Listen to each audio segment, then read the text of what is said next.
Trump coming out, man. Come on. Come on. Sorry I'm late today. I have been making campaign calls all morning and I've been changing the world. One call at a time. Hey there, it's a mystery. How you guys doing? 3Gia, Larry Norris, Grogost. It's great to see you guys. I'm sure you guys have a lot to listen to, a lot to watch. I'm so glad you joined in. Preacher's Kid, how are your prayer scopes going? So encouraging to see you. And we got a whole new internet service here in the barn, and so it took me forever to restart my computer. It's old, and get things going. So I'm sorry I'm late, guys, but I have been busy changing the world and getting things done and making sure to show up, and it feels really good. Do you guys notice how good it feels? Oh, I'm so glad you joined in on the prayers. That's awesome. Yeah, you know what was funny about that? I can feel in my life that one of the things that works really well for me is group prayer. Something happens and I get activated, and where my battery's a little bit low, when I am praying together with other people, it just kind of sparks me off. And there was a moment when I started out and I knew we were kind of doing what we needed to do, we were taking care of business, and then I felt like, did you feel it in the prayer thing, Larry? It just kind of went. Then there was this moment where it just really took off and we got some stuff done. And hey, sing to I am. So how are you guys doing today? Huh? Let me know. How are you doing? I'm encouraged. I'm peaceful. We're busy. We're doing our last minute things. I've got I'm in some sign wars around town with people who keep stealing my signs and putting their signs in front of my signs. And guess what? I have extra signs, and I've been saving them. So, and how do you like my Women for Trump shirt and my Women for Trump hat? It's out and proud now. It's so cool because focused on the great I am. I love that because for such a long time, especially in the last elections, what we're finding out is people here are really enthused to vote who didn't show up in 2018 because they were so confused by the Russia narrative. But now they're all in. And we're finding people, yeah, I'm excited to see the victory. And hey there, Liberty Joe, with your new thing, Salt and Light Unite. If you don't know Liberty Joe's new handle, that's it. I'm glad I found out the other day, Liberty. But it's really interesting how many people are really coming to the forefront, how many signs are going up, how many big signs, how many trolling signs. I mean, we're really trolling.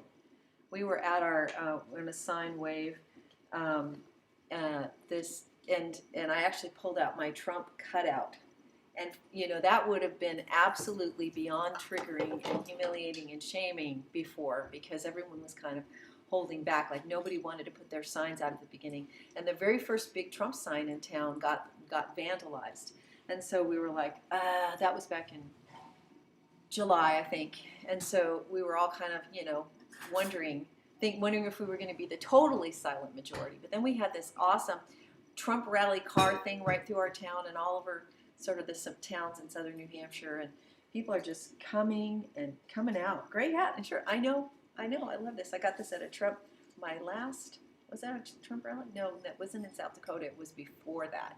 In any event, it's fun to see people now venturing out and saying, yeah, and giving you thumbs up, and the people that I'm calling on the phone.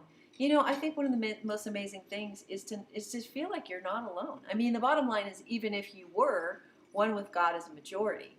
But the enemy so often wants us to think we're alone. And that really causes us to feel marginalized and small, but we're not alone. And even some of the most difficult things, hey Dave, thanks for sharing.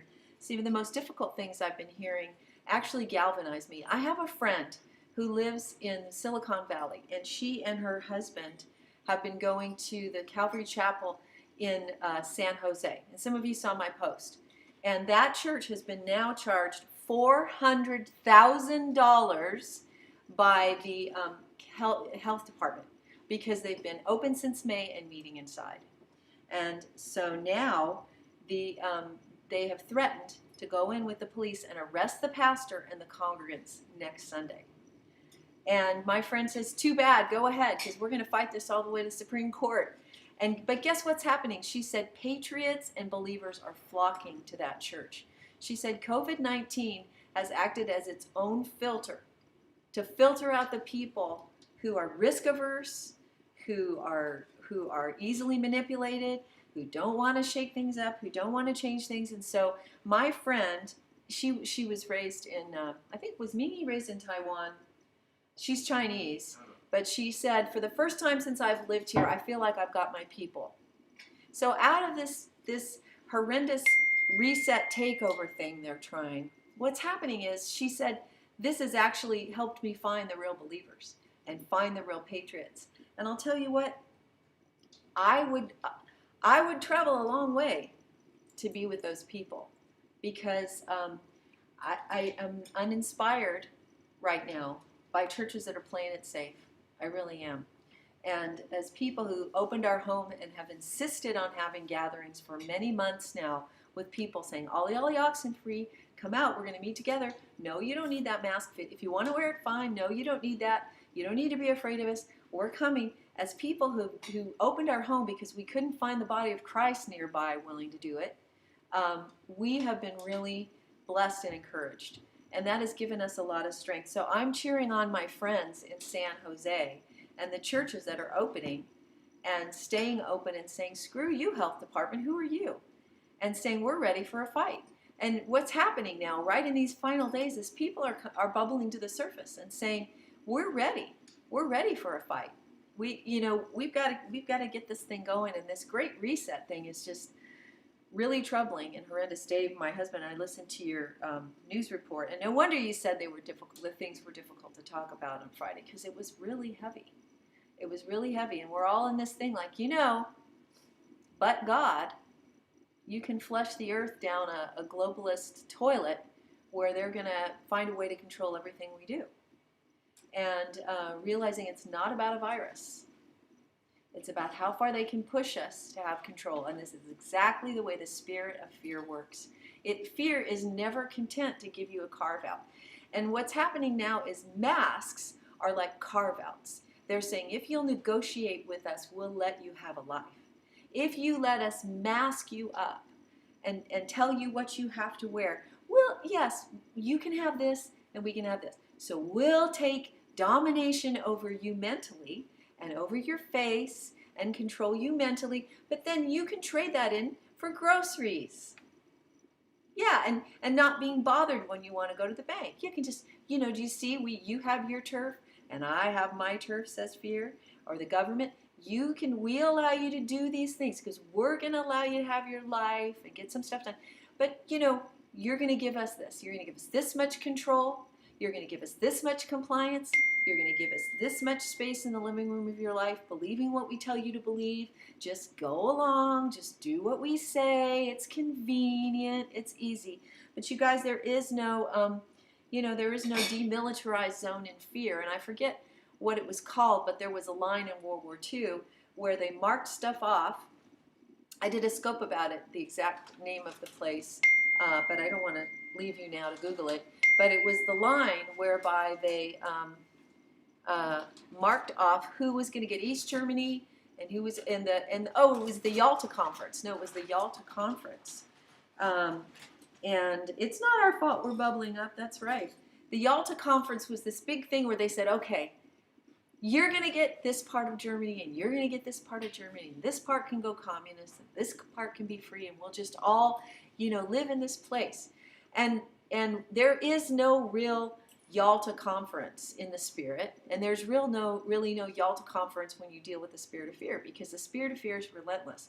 Whatever you give over to it, wherever you've determined to be passive and lay down, this is the staging ground for the invasion of more of your life. And we just think we're fair. We think, well, if I'll just go along with them to this point, I'll be fine. I'll get what I want. I'll negotiate. But there really is no negotiation in the kingdom of God. We have to crush the enemy under our feet. We don't negotiate with Satan. We don't negotiate a release. We set the captives free. I love what Curry Blake says. He says, I'm a son of God. I'm the master of the devil and I'm the servant of men.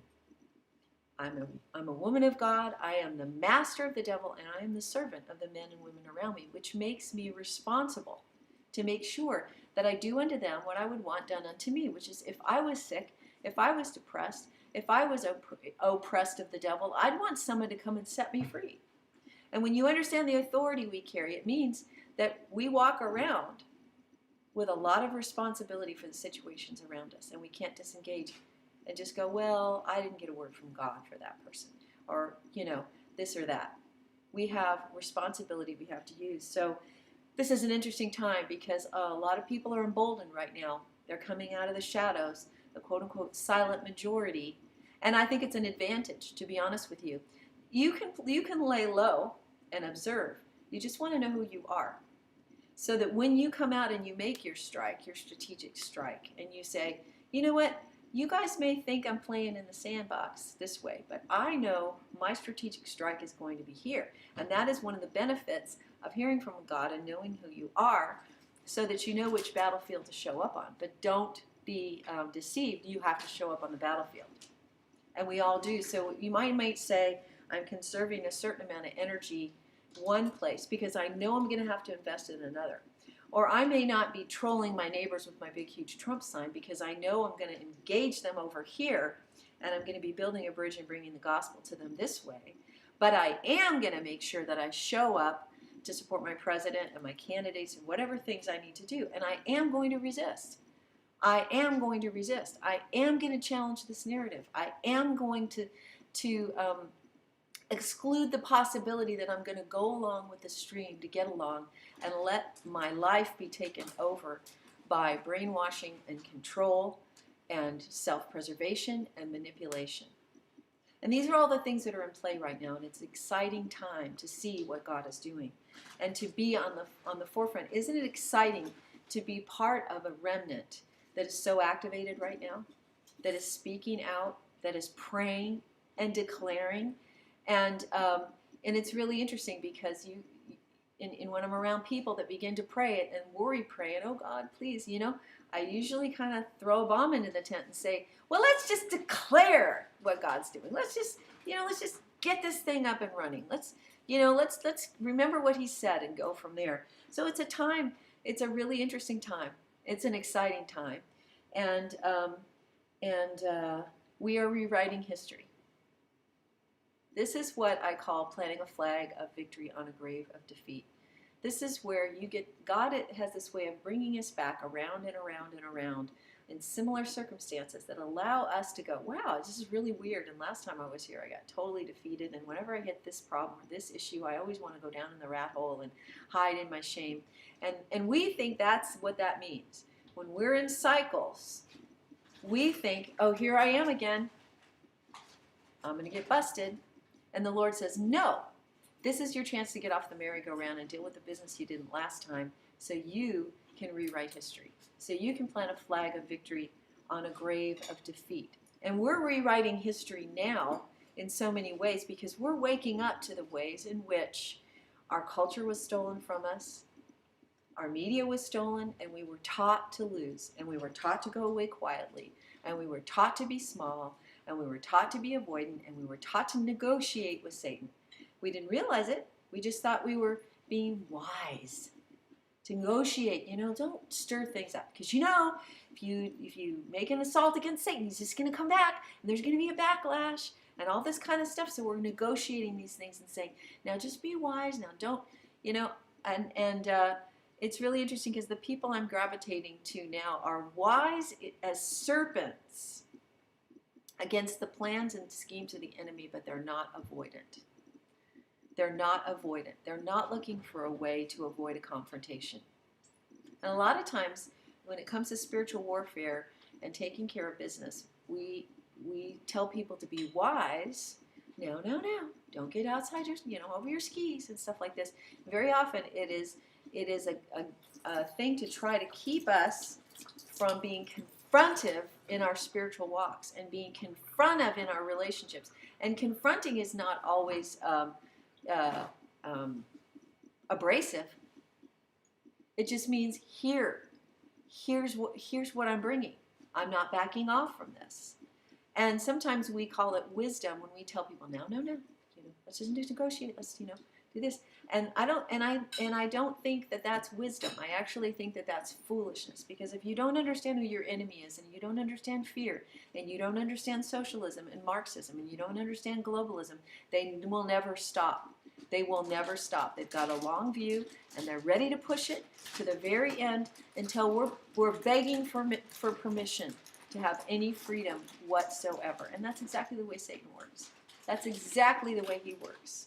Just nibbling away at the edges and getting us to say, well, I didn't really need, that part of my life, well, I don't really need to, how important was that to me anyway? It's kind of a hassle, It's really kind of hassle to deal with that. Or, I did have a dream at one point. Yes, I was terrified and scared, but, now I'm older and it really doesn't matter. And these are the ways that we negotiate away from the battlefield and away from being confronted. And I'll tell you, this week, I was kind of proud of myself, because it was actually 2 weeks ago we were doing a sine wave, and this guy got out of his car, and he was ready for a battle. But instead of pulling out his pistols like this to have his battle with us, he put on his mask. He got out and he was like, approached us. We had Trump supporters, no masks, spreading COVID. And he came up with a massive wall of shame, like he was going to school us. And there would have been a time when I would have gone, oh, wait, sir,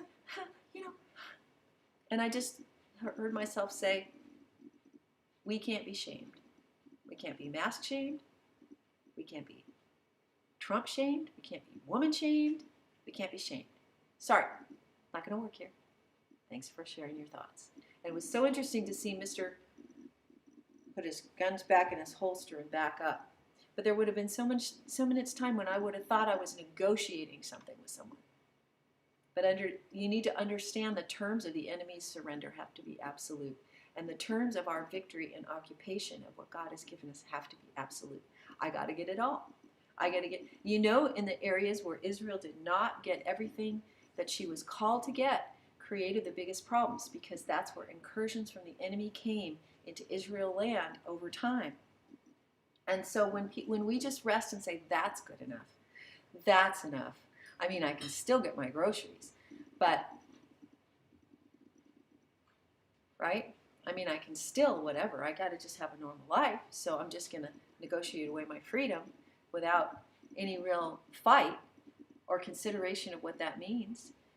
This is the way we play these mental games, and before you know it, we're giving up way more territory than we realize. Now, I realize there are certain things that we're in this weird place right now where even to have a life, we're splitting the baby sometimes, and we're splitting hairs, and we are trying to figure out how to negotiate through this season of great warfare and control while the country hangs in the balance. And I know all of us have had to make decisions and do things that are not exactly like we wanted to do. But the main thing is, if you're awake and aware and you know what you're doing and you know why you're doing it and you're not in compliance and you're not being manipulated and you're going, I'm making a choice here to do this thing, to negotiate around a barrier because of this, but make no mistake, I'm not giving up my freedom. I'm not giving up my agency. I'm not giving up my country.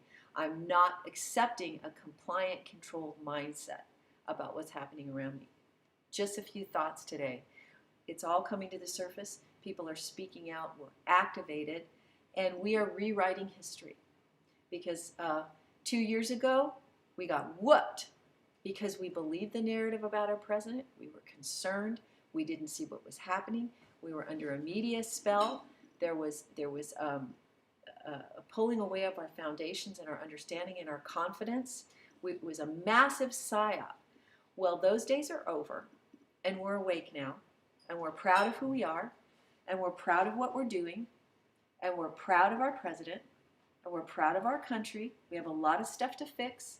We got a lot of sins to repent of and change, and things to make just and right in our nation. But we're rewriting history. This is not 2018, and it's not 2012, and it's not these other elections where we got We took the worst, the lesser of two evils just to get somebody into office. We're rewriting history, and this is a new day where we get to go back into things where we failed, where we minimized, where we avoided, where we negotiated away our freedoms and our calling, and we get to go, not this time. Not this time. We're rewriting history. And when the more we get that mindset and that determination, not only about our country, but about our mindset and our finances and our gifts and our relationships, the better off we're going to be, because we need that mindset moving into the new season. You see, folks, it's time to push. We're pushing the baby out, right?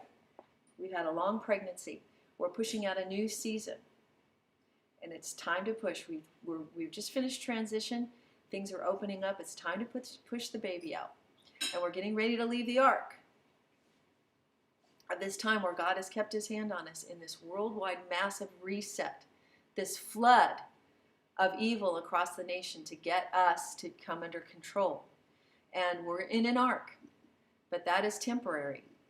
And we're life-giving, life-bearing, bringing forth new things, and we're getting ready to leave.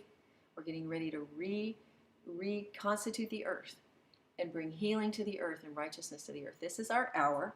This is what we're learning to do. We won't do it perfectly. We'll be sloppy, but this is what we're learning to do. And we're doing it together. Isn't that cool that you're not alone and I'm not alone? Okay, I rambled. I was a little bit all over the map. There's so much going on. I just wanted to share this time with you. And tomorrow, I don't know, I'm going to be holding signs at the polls. I'm going to be doing a lot of stuff, and I've got some more phone calls to make for campaign folks. And so let's all check in with each other. Don't you wish we were all kind of closer so we could go to each other's parties tomorrow night, hang out? Well, I feel close to you guys.